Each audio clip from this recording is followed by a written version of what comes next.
La vida y el triste final de Robert Armstrong. Robert Armstrong es familiar para los aficionados a las películas antiguas por su entrega rápida y endurecida en papeles tales como promotores que hablan rápido, gerentes, agentes del FBI, policías callejeros, detectives y otros personajes similares en decenas de películas, más de 160.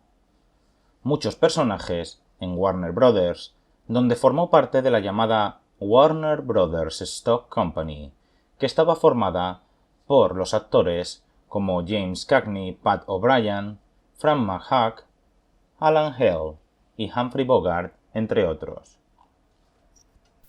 Aunque fácilmente podría creerse que se había criado en una zona difícil de Brooklyn o en el Bronx, en realidad era del Medio Oeste.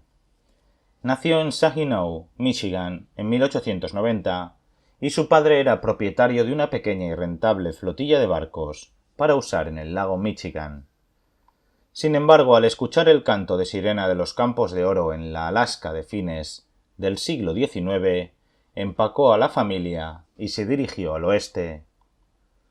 Un lugar de preparación típico para comenzar hacia el norte era el estado de Washington, y la familia se estableció en Seattle. Robert pasó un breve periodo de tiempo en la infantería durante la Primera Guerra Mundial. Posteriormente decidió dedicarse a la abogacía y comenzó a estudiar en la Universidad de Washington. Sin embargo, no pasó mucho tiempo antes de que decidiera que tenía un don para la actuación, y tal vez, influenciado por su tío, el dramaturgo y productor Paul Armstrong, decidió seguir ese camino. Se juntó con el futuro actor de Hollywood, James Gleason, conocido por todos como Jimmy, que trabajaba para una variedad de teatros en California y Oregón, y que era heredero de la sociedad anónima de sus padres, que realizaba giras por los Estados Unidos. Armstrong se unió a la compañía de Gleason y regresó con ellos a Nueva York. Comenzó de abajo hacia arriba, aprendiendo el oficio de actuar. Después de pasar a papeles protagonistas, recibió el papel principal en la obra de teatro de Gleason, Is That So?, entre 1925 y 1926, una obra particularmente exitosa entre varias que había escrito. También dirigió y produjo obras en Broadway hasta 1928. Los cazatalentos de Hollywood estaban pendientes, y Armstrong se encontró con un contrato cinematográfico. Apareció en aproximadamente 10 películas solo en 1928, y después de las primeras 5, pudo, con la llegada del sonido, dar voz a la entrega de toma de control, milla por minuto, con los dientes apretados que lo convertiría en uno de los hombres de carácter más ocupados de Hollywood, y junto a él en varias de sus funciones de principios de la década de 1930 estaba su viejo amigo y jefe Jimmy Gleason. Fue en 1932 cuando Armstrong conoció a una pareja ambiciosa y aventurera de cineastas de Hollywood. Ambos fueron aviadores de la Primera Guerra Mundial, cazadores de caza mayor y cazadores en general de animales, y socios en documentales de alta aventura. Merian C. Cooper y Ernest B. Schoedsack habían encontrado un amigo en el productor, en ascenso, David Olszewski, quien los trajo a bordo en la RKO, con Cooper como hombre de ideas en la producción. Schoedsack era el lado técnico de la pareja, conocedor del aspecto físico y técnico real de la realización de películas, y se convirtió en el director real de sus proyectos, con Cooper como productor asociado y en ocasiones codirector. Resultó lo que sería la primera de una serie de películas de aventuras teñidas de terror, The Most Dangerous Game de 1932, con Armstrong participando en ella. Utilizó sus frases bromistas habituales, pero de un personaje menos dimensionado, que tuvo una muerte prematura. La película se centró en Joel McCrea y la aún joven veterana del cine mudo, Faye Gray.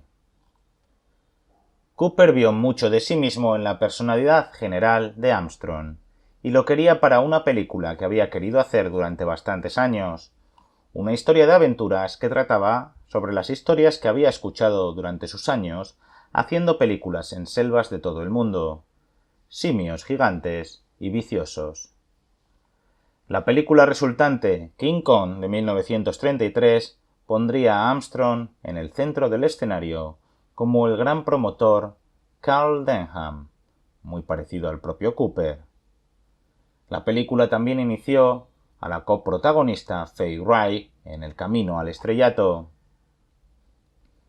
Con la co-dirección de Cooper y Shostak y el legendario Willis H. O'Brien, al frente de un equipo de efectos visuales que apoyaba sus asombrosas secuencias animadas en miniatura para la época, la película fue un tesoro para la RKO, lo que generó un nuevo respeto para un estudio conocido principalmente por sus películas de acción serie B y westerns. Fue el momento decisivo de Armstrong y sentó las bases para la plétora de papeles principales y secundarios que interpretaría durante la década de 1930.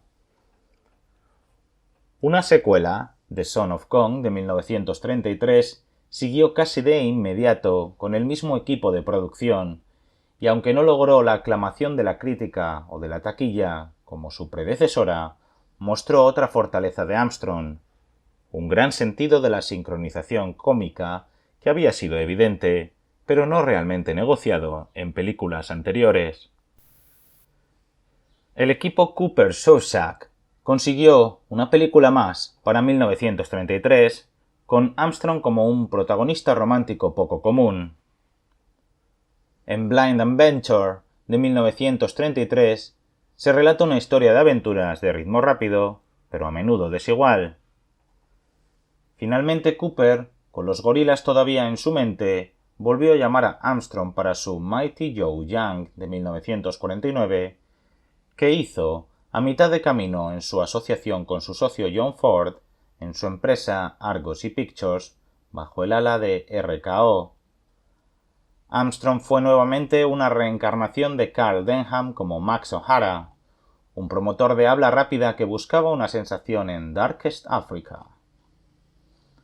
Armstrong fue cada vez más a la pantalla chica durante la década de 1950. Era un rostro familiar en la mayoría de los programas de teatro de televisión de la época, e hizo muchas de las series Outers y programas policiales de esta época. Recibió una gran parodia como invitado en el programa de variedades de Red Skelton, cuando el presentador, que solía reírse tontamente, le preguntó: «Dime, ¿alguna vez sacaste a ese mono de ese edificio?». A Armstrong le gustaba mantenerse ocupado y ayudar a sus amigos. Uno de estos últimos fue Cooper. Los dos fallecieron con 24 horas de diferencia en abril de 1973.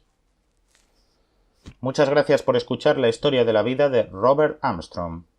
Les deseo buena salud y felicidad, y nos vemos en los próximos vídeos.